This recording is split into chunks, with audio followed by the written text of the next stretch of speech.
Assalamualaikum warahmatullahi wabarakatuh. Bismillah walhamdulillah, wassalatu wassalamu ala rasulillah sayyidina Muhammad ibni Abdillah wa ala alihi wa sahbihi wa man wala wa la hawla wa la quwata illa billah. Rabbi shrah li sadri wa yassir li amri wa hlul 'uqdatam min lisani yafqahu qawli. Amma ba'd. Alhamdulillah, yang sama-sama kita muliakan, kita hormati, kita kagumi, kita cintai dari segenap para asatid, para alim ulama, para masyayikh, para tokoh-tokoh masyarakat, para muallim, para mudarris, para tuan-tuan guru, yaitu Ustaz Muhammad Fahdiat Akbar, Ustaz Muhammad Yahya Al-Mubarak, dan para asatid yang lainnya. Insyaallah mudah-mudahan guru-guru kita dijaga oleh Allah Subhanahu wa taala, diberkahi zahir dan batinnya oleh Allah Subhanahu wa taala. Begitu juga dari para habaib, para abna'i Rasulullah, para anak cucu baginda Nabi Muhammad, para keturunan Sayyiduna Muhammad, para darah daging Sayyiduna Muhammad, para pemilik mahkota agung Sayyiduna Muhammad sallallahu alaihi wasallam, itu Sayyidil Walid Al-Habib Abdullah bin Alwi Al-Attas, Sayyidil Walid Al-Habib Syarif bin Muhdar Al-Habsyi, juga Al-Habib Abdullah Al-Attas, gak usah diurus, dan juga Al-Habib Abdullah bin Ali Al-Attas yang baru saja memberikan pembacaan maulid, dan juga Al-Habib Guris yang baru saja memberikan tausiahnya, dan juga Al-Habib Abdullah bin Muhammad As-Segaf, juga akhina saudara saya Al-Habib Idrus Al-Attas, Habib Haidar Al-Attas, Habib Alwi bin Abdullah Al-Attas, Habib Muhammad bin Anis Al-Idrus, dan juga para habaib yang lainnya yang insyaallah mudah-mudahan diberkahi oleh Allah Subhanahu wa taala. Kita doakan para habaib kita mudah-mudahan senantiasa dijaga dan dilindungi oleh Allah Subhanahu wa taala, diberikan sehat wal afiyah fi taatillah wa rasulah, dan mudah-mudahan kita semua yang dikumpulkan bersama para habaib besok lusa dikumpulkan bersama baginda Nabi Muhammad sallallahu alaihi wasallam. Amin Allahumma amin. Alhamdulillah, segala puji bagi Allah, Tuhan yang Maha Esa, yang Maha Tunggal, yang Maha Kuasa. Dan dialah Allah Subhanahu wa ta'ala, zat yang Maha Pengasih lagi Maha Penyayang, yang memberikan kasih dan sayangnya kepada kita, yang memberikan perhatiannya kepada kita, yang senantiasa memberikan rahmatnya kepada setiap hamba-hamba yang mendekatkan diri kepadanya. Salawat teriring salam terus kita berikan dan curahkan kepada hadratir Rasul, imamuna wa qudwatuna wa sayyiduna Muhammad sallallahu alaihi wasallam bi afdali salawat wa ta'zim. Alhamdulillah, malam ini sama-sama kita dikumpulkan oleh Allah untuk mengagungkan Sayyiduna Muhammad, untuk menjunjung tinggi Sayyiduna Muhammad, untuk bisa mengambil daripada suri tauladan dari Sayyiduna Muhammad, untuk bisa senantiasa meluapkan kerinduan kepada Sayyiduna Muhammad. Di tempat ini kita diajak bersolawat kepada Sayyiduna Muhammad sallallahu alaihi wasallam, yang mana perkumpulan ini perkumpulan yang luar biasa di hadapan Allah, perkumpulan yang mencuri perhatian Allah Subhanahu wa taala. Kama qala al-Imam Al-Habib Ali bin Muhammad bin Husain Al-Habsyi, Al-Habib Ali yang mengarang atau merangkum daripada Maulid Al-Habsyi, beliau menyatakan di dalam untaian mutiaranya, masih ka majma'al maulid yujallil qurub, zawaqat tabatik ya al-asi idza batatu, zawaqat tabatik ya syarid idza ba'atu, dzal jama' la syab fi jami'udz dzunub.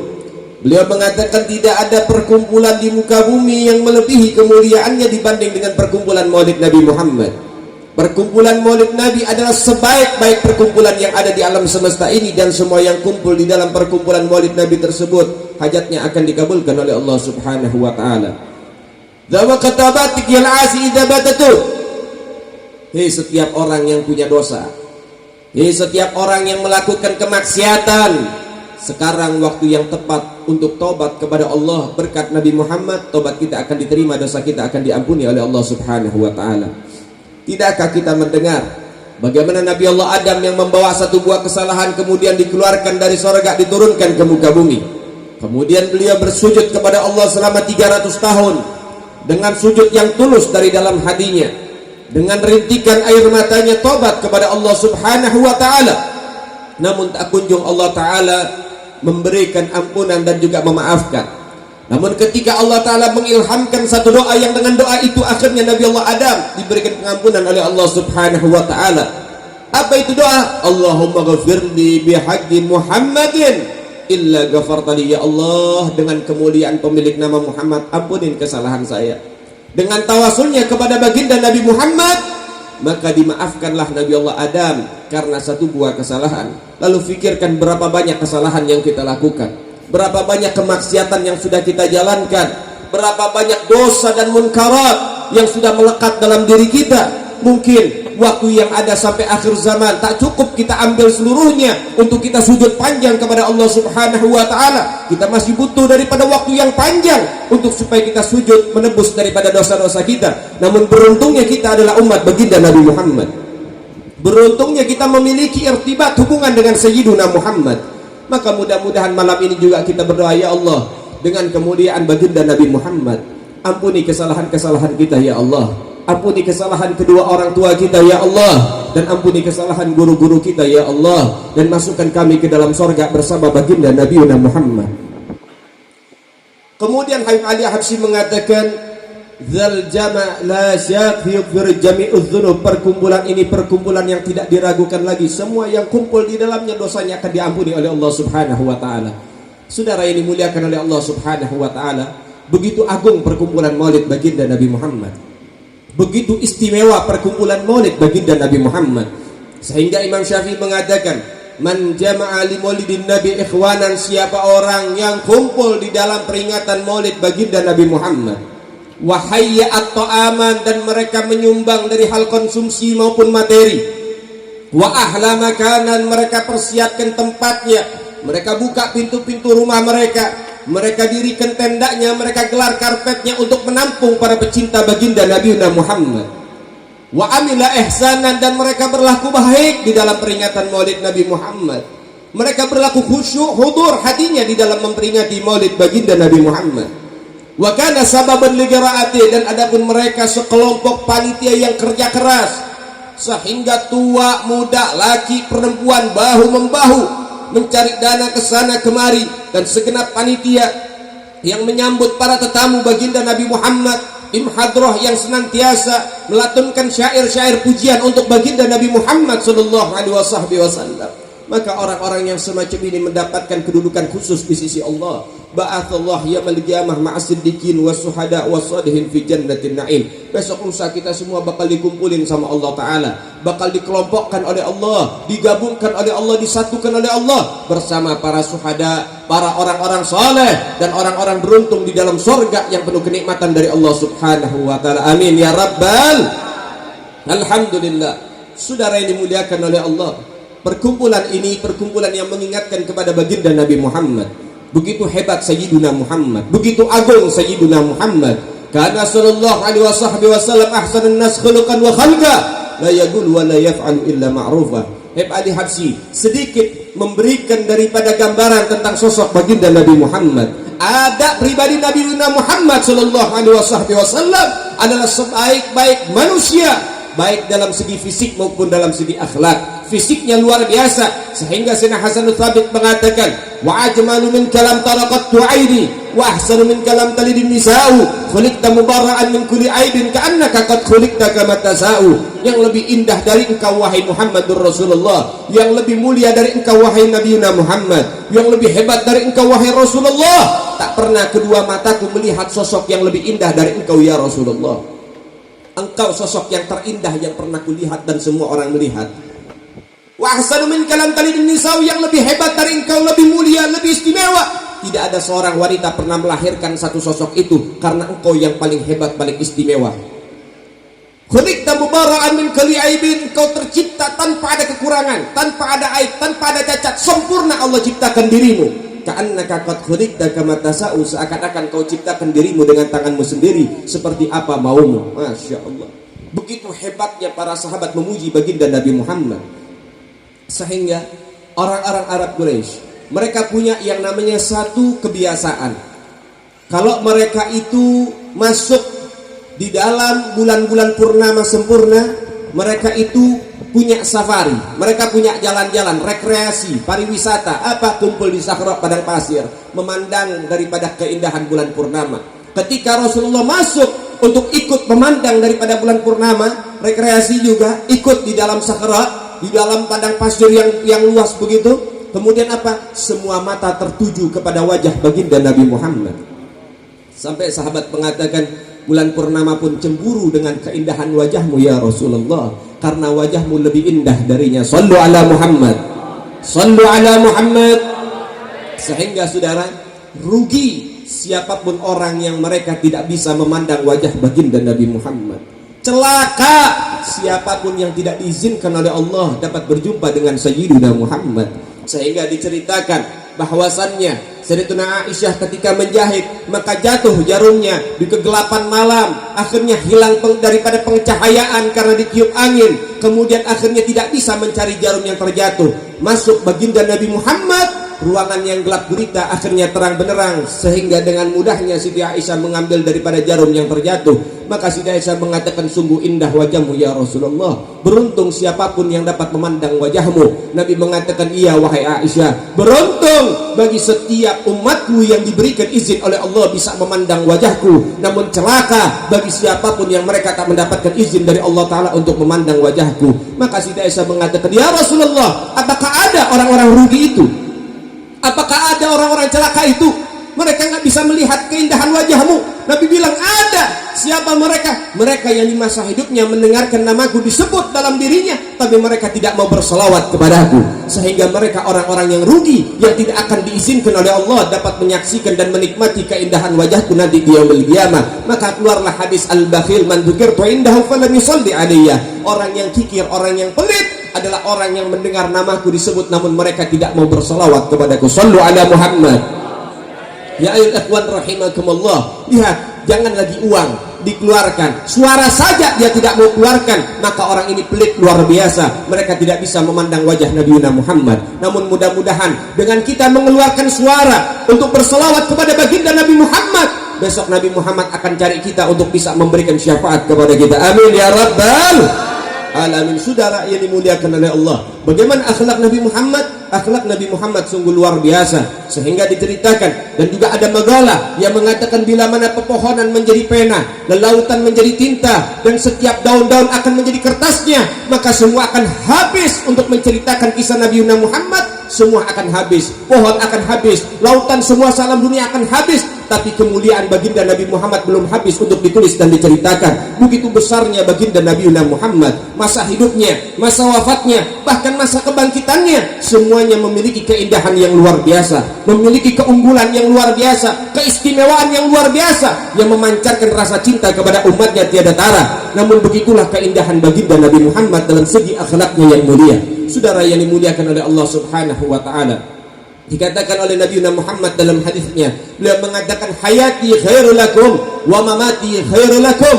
Hidup mati saya membawa penyelamatan buat kalian. Misi penyelamatan yang dibawa oleh baginda Nabi Muhammad bukan hanya di masa hidupnya saja, tapi di masa wafatnya pun beliau senantiasa masih menjalankan misi penyelamatan untuk umat-umat Sayyidina Muhammad. Masa hidup, kalau misalnya misi penyelamatan di masa hidup masuk akal, saudara. Oh iya, masa hidup berjuang, masa hidup berkorban, iya bisa nyata. Tapi kalau sudah meninggal masih ada menjalankan misi penyelamatan, ini kalau bukan Nabi Muhammad gak ada yang bisa, saudara sekalian. Bagaimana misi-misi penyelamatan Nabi Muhammad? Bukan hanya di masa hidupnya saja, sampai di sakaratul maut Nabi Muhammad masih memikirkan keselamatan umatnya, saudara sekalian.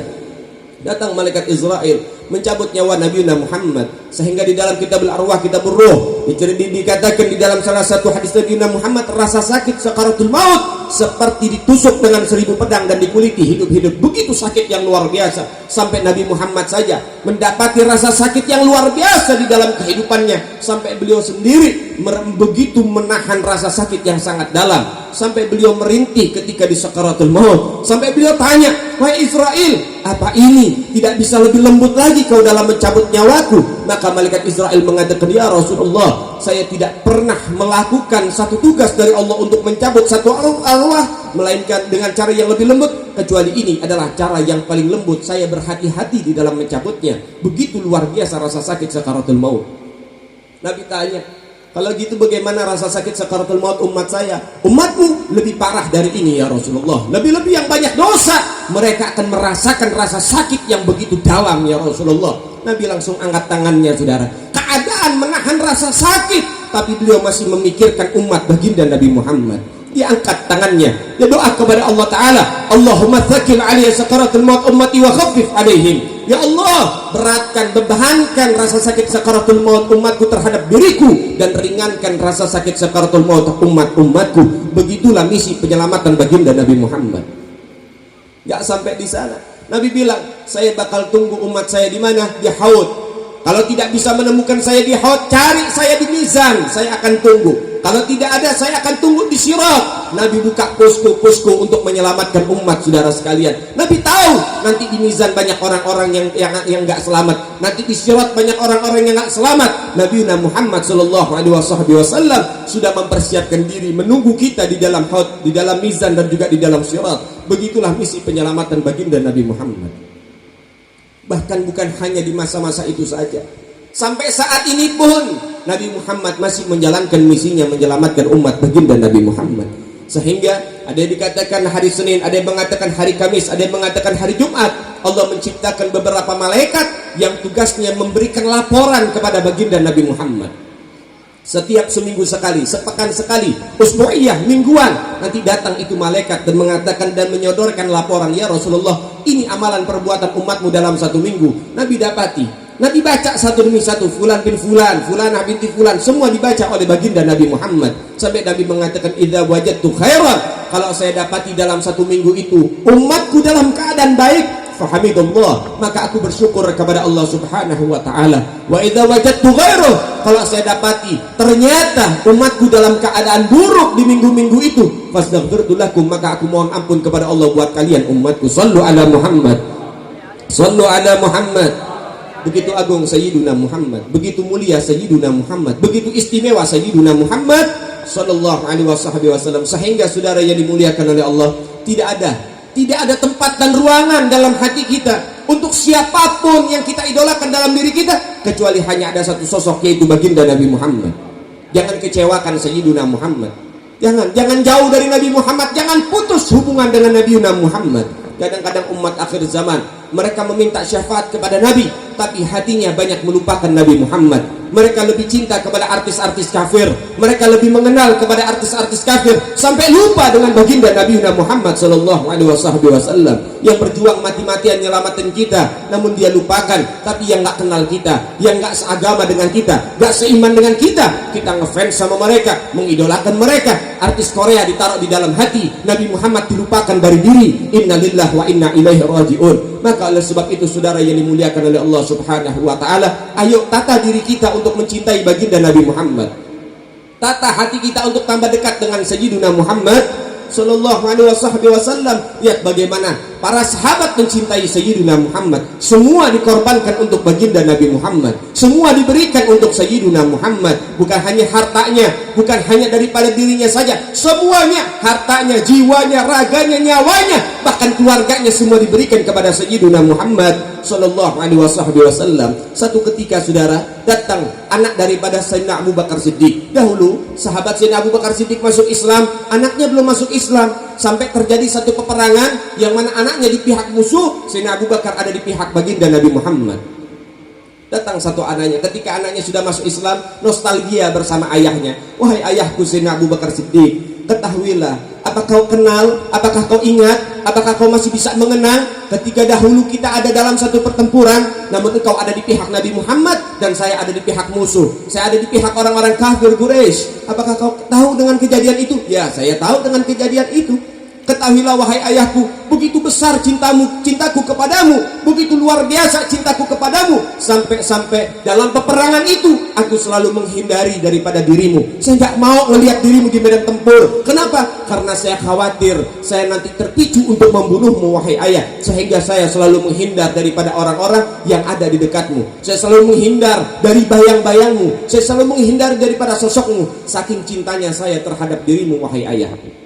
Apa kata sahabat Abu Bakar Siddiq yang terkenal bijaknya, terkenal lembutnya, terkenal dewasanya, terkenal baiknya? Beliau mengatakan, wahai anakku, wahai putraku, andai saja di kala itu, dalam peristiwa itu, dalam pertempuran itu, dalam peperangan itu, saya dapati dirimu, maka saya akan bunuh. Kenapa? Karena aku lebih mementingkan baginda Nabi Muhammad. Saya nggak peduli sama keluarga saya. Kalau keluarga saya sudah memusuhi Nabi Muhammad, maka mereka menjadi musuhku. Begitulah kecintaan sahabat Abu Bakar kepada Rasulullah Shallallahu Alaihi Wasallam. Begitu luar biasa baginda Nabi Muhammad Shallallahu Alaihi Wasallam yang berhasil dan sukses mendidik daripada para sahabatnya.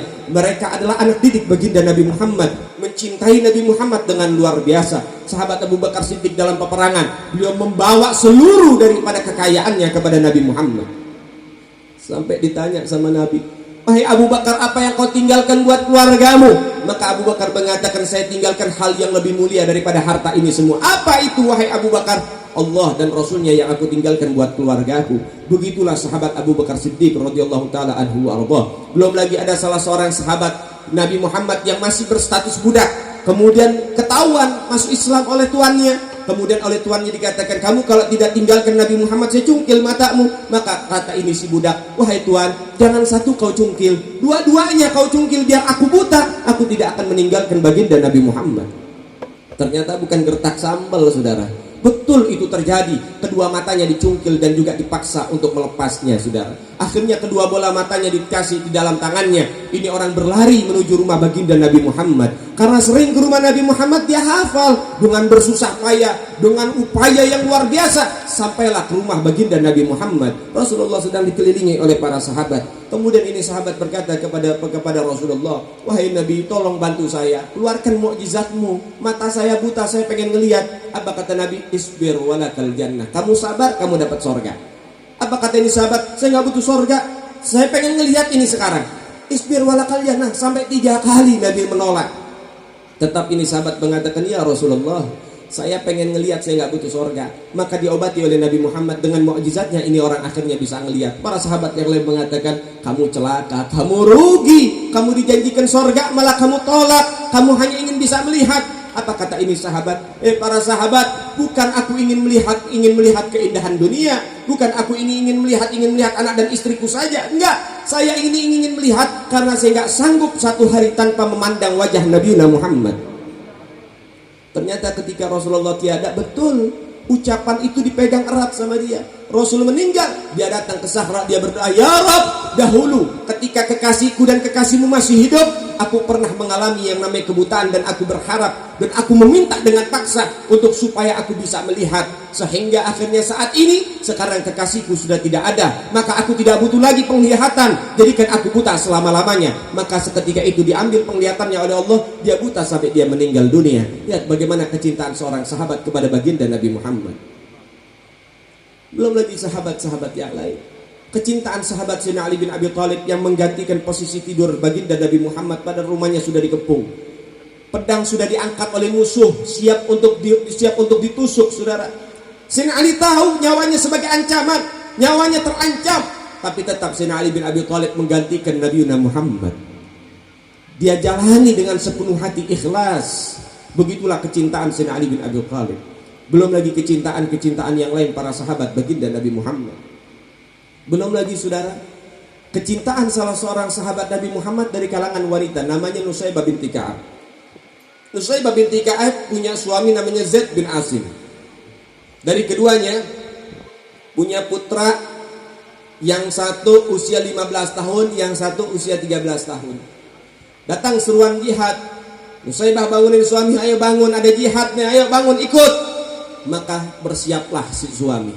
Diberikan pedang oleh Nusaybah. Dia pesan, suamiku, ini pedang bawa ke medan tempur, jangan kembali kecuali kau dapat kemenangan berjuang bersama Nabi Muhammad. Jalan ini suami, ternyata suaminya gugur di medan tempur mendapatkan syahid. Datang utusan, Nusaibah, suamimu wafat, suamimu meninggal. Beliau angkat tangannya mengatakan alhamdulillah sambil tumpah air matanya. Ditanya oleh anaknya, kenapa wahai ibu kau mengucapkan hamdalah tapi kau meneteskan air mata? Maka beliau mengatakan, hamdalah, ini adalah bentuk syukurku kepada Allah karena Allah anugerahkan suamiku menjadi syahid di jalan Allah subhanahu wa ta'ala. Itu adalah kemenangan bagi kami. Air mata ini tumpah karena aku bingung dengan cara apa lagi untuk bantu perjuangan baginda Nabi Muhammad. Anaknya bilang, bu, masih punya saya, utus saya ke medan tempur. Maka anaknya pun diutus ke medan tempur. Gak lama anaknya juga syahid di jalan Allah subhanahu wa ta'ala. Dapat kabar anakmu wafat, wahai Nusaibah. Bingung Nusaibah. Anaknya yang kecil akhirnya mengajukan diri, umur tuh 13 tahun. Bilang, bu, kirim saya ke medan tempur, kirim saya berjuang bersama Nabi. Apa kata Nusaibah? Jangan sekarang, kamu masih kecil, usiamu 13 tahun. Nanti satu waktu ada waktunya kau untuk berjuang bersama Nabi Muhammad. Jangan sekarang. Apa kata sang anak? Bu, ayahku Zaid bin Asim seorang pejuang, kakakku tewas di medan juang, maka jangan halangi aku untuk menjadi pejuang seperti ayahku dan kakakku. Berangkat ini anak ke medan tempur, diridhoi oleh Nusaibah binti Ka'ab. Semuanya berjuang di tangan anaknya yang usia 13 tahun. Puluhan musuh tewas di tangan anaknya, saudara. Luar biasa. Habis semua. Datang daripada mursil utusan, anakmu semua sudah meninggal, suamimu wafat. Apa kata Nusaibah? Sekarang saya pengen tanya, boleh nggak perempuan ikut berjuang dalam medan tempur? Nggak dijawab oleh ini sahabat. Nusaibah persiapkan diri, dibawa obat-obatan, dibawa pedangnya, dibawa busurnya, dibawa anak panahnya. Dia berangkat ke medan juang. Sampai di medan juang, ternyata dia bertemu dengan Nabi Muhammad. Nabi Muhammad memberikan senyuman, mengatakan, memaknanya adalah apa? Yakni bermaksud memberikan keridhaan dan juga restu kepada Nusaibah binti Ka'ab. Dalam perjuangan gak harus laki-laki, ya ikhwan rahimakumullah. Dalam perjuangan laki perempuan boleh ikut dalam perjuangan, karena perjuangan milik umat Islam. Semasa dia beriman kepada Allah dan Rasul, siapapun punya hak ikut dalam perjuangan bersama Allah dan Rasulnya, saudara. Ini baru luar biasa. Ini baru istri soleha. Suami pengen berjuang didukung. Kalau istri zaman sekarang luar biasa. Suaminya pengen berjuang dihambat. Bang, jangan dah, ntar ujung-ujungnya ditangkep. Jangan, udah di rumah aja, diam-diam di sini dah. Dihambat suaminya ingin ikut dalam perjuangan, saudara. Akhirnya apa? Ketika suami tidak didukung dalam kebaikan, gak didukung dalam ketaatan, maka setan akhirnya merusak hatinya itu karena nggak dapat dukungan, bukan kemaksiatan. Percaya, saudara.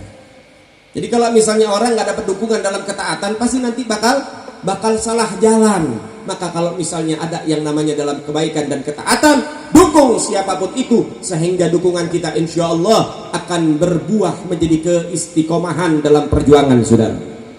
Lalu kemudian Nusaibah ini ikut dalam perjuangan. Ternyata dalam catatan perjuangan Nusaibah binti Ka'ab, seorang wanita, dia mengikuti beberapa peperangan. Perang Uhud dia ikut, perang Khaybar dia ikut, perang Yamamah dia ikut, perang Hunain dia ikut. Beberapa peperangan penting dalam Islam ternyata Nusaibah ikut turut serta andil di dalamnya, saudara.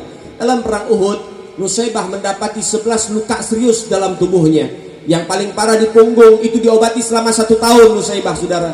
Masya Allah, begitu luar biasa. Sampai dalam perang Yamamah beliau mendapati 13 luka serius dalam tubuhnya, dan juga mendapatkan syahid dalam perang tersebut. Sampai-sampai ketika beliau memainkan pedang dengan tangan kanannya ditebas sampai putus, saudara. Gak sampai di sana, Nusaibah mengambil pedang dengan tangan kirinya, dia teruskan perjuangan, saudara, sampai akhirnya beliau mendapatkan syahid di jalan Allah subhanahu wa ta'ala. Suami syahid, putra-putranya syahid, Nusaibahnya juga ikut menjadi syahid, sehingga beliau sangat luar biasa. Beliau adalah orang yang begitu mencintai baginda Nabi Muhammad SAW. Maka harapan kita, mudah-mudahan semangat para sahabat bisa kita adopsi dalam diri kita. Mudah-mudahan semangatnya para mereka orang-orang soleh bisa kita adopsi dalam diri kita, sehingga semangat ini akan menjadikan istiqamah kita berjuang bersama para ulama-ulama kita. Karena perjuangan Nabi Muhammad, perjuangan umat Islam itu nggak akan pernah habis sampai hari kiamat, saudara. Pasti banyak nanti orang-orang jahil yang akan timbul, saudara sekalian, untuk menghancurkan daripada syariat Nabi Muhammad. Maka tugas kita untuk menjaga syariat baginda Nabi Muhammad. Tugas kita untuk menunjukkan bagaimana keistiqomahan kita dan rasa peduli yang tinggi kepada syariat baginda Nabi Muhammad. Betul, Islam nggak butuh dibela karena Islam dijaga oleh Allah Subhanahu wa taala. Syariat nggak butuh dibela karena sudah dijaga oleh Allah Subhanahu wa taala. Tapi kita wajib membela Islam, wajib membela syariat untuk menunjukkan kita ada di posisi baginda Nabi Muhammad sallallahu alaihi wasallam. Itu yang perlu kita buktikan, saudara-saudara sekalian. Buktinya ada di mana diri kita? Di kalangan orang-orang yang benci Islam atau yang cinta Islam. Sehingga dengan perjuangan ini turut serta membela, maka itu menjadi bukti bahwa kita ada di posisi yang di mana. Sehingga Buya Hamka mengatakan apa? Beliau mengatakan, bila mana agamamu dilecehkan, kamu tidak berjuang, ganti pakaianmu dengan kain kafan. Maka ini menunjukkan bahwasannya perjuangan sampai tetes darah penghabisan, saudara sekalian. Ya ikhwan rahimakumullah. Maka oleh sebab itu, ayo istiqomah dalam perjuangan. Jangan biarkan para ulama kita berjuang dengan sendiri. Jangan. Walaupun mereka sebetulnya nggak butuhin kita. Ya, nggak butuhin kita. Tetapi kita yang butuh dengan para ulama, berjuang bersama para ulama. Kenapa? Para ulama cukup tawakal tinggi kepada Allah Subhanahu wa taala. Allah sudah cukup bagi para ulama kita berjuang di jalan Allah Subhanahu wa taala. Tapi kita butuh dengan para ulama. Jangan biarkan mereka seorang diri berjuang. Jangan biarkan mereka seorang diri berjalan. Maka kita dampingi para ulama kita, berjuang bersama para ulama kita, sehingga kecintaan ini akan bermuara dalam kecintaan kepada baginda Nabi Muhammad. Dengan kecintaan ini akan menjadi wasilah kita mendapatkan syafaat dari Sayyiduna Muhammad. Saudara yang dimuliakan oleh Allah Subhanahu wa taala, begitulah rasa cinta yang dalam yang dimiliki oleh para sahabat yang harus kita teruskan dalam diri kita, mencintai baginda Nabi Muhammad sallallahu alaihi wasallam. Maka mudah-mudahan dalam permasalahan Maulid ini bisa menimbulkan lagi gairah cinta kita kepada Nabi Muhammad, kerinduan kita kepada Sayyiduna Muhammad, perhatian kita kepada syariat Sayyiduna Muhammad, sehingga insyaallah kita ada di dalam jalannya orang-orang saleh yang berjuang bersama baginda Nabi Muhammad sallallahu alaihi wasallam. Kemudian saudara yang dimuliakan oleh Allah, kita doakan Habib Rizik, mudah-mudahan dikasih sehat panjang umur saudara, dijaga oleh Allah dengan sebaik-baik penjagaan. Kita doakan Habib Hanif, kita doakan Habib Bahar, kita doakan para aktivis yang lainnya yang berjuang. Mudah-mudahan Allah Ta'ala kasih sebaik-baik penjagaan untuk mereka saudara. Dan mudah-mudahan juga Allah Ta'ala cepat membebaskan mereka bisa kumpul bersama kita dan juga mengomandokan kita untuk berjuang di jalan Allah Subhanahu wa Ta'ala. InsyaAllah mudah-mudahan orang-orang yang zalim bakal dihancurkan oleh Allah Ta'ala.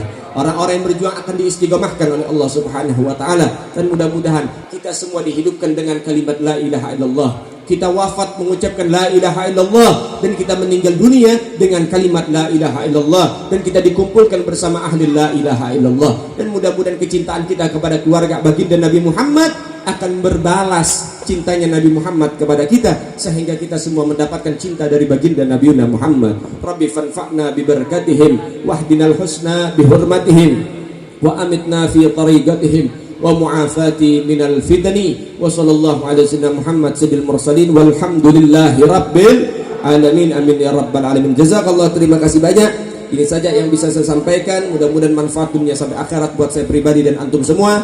Hadza minna lakum minkum. Assalamualaikum warahmatullahi wabarakatuh.